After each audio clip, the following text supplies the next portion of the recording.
table which is there, it should not be empty or null.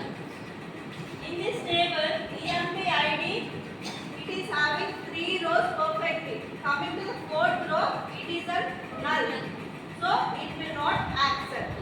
So that is what it is called as entity integrity constraints. Is it clear? Yes or no? Yes, ma'am. So here EMP ID which is there, that is a primary key. In primary key, one more condition is there. It should not be null and it should have the unique values. Primary. Okay? The reference, we are going to take the reference from the existing table. Okay? See here, example.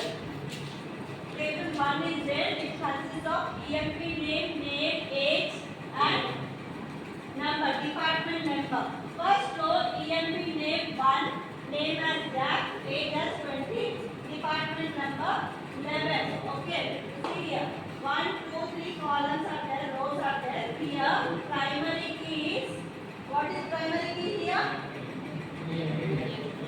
EMP name, not EMP name. Department number.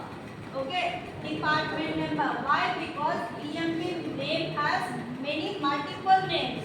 So that's what we are going to use the primary key as only IDs.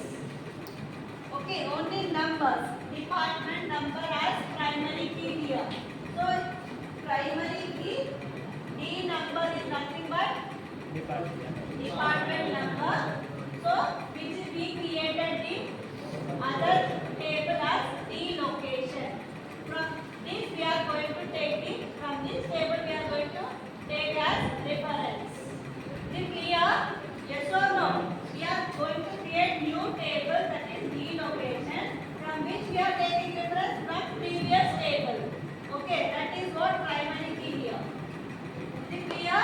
So that is called as referential integrity. We are taking the reference from one table to the other table, creating a new table. Is it clear? So that is what here a referential integrity constraint is specified between two tables. Two tables. And also it is a foreign key. It is called as foreign. This referencing table is called as a foreign key. Okay? So the primary key in table 1, we are taking as reference for this table 2. Is it clear? Yes or no?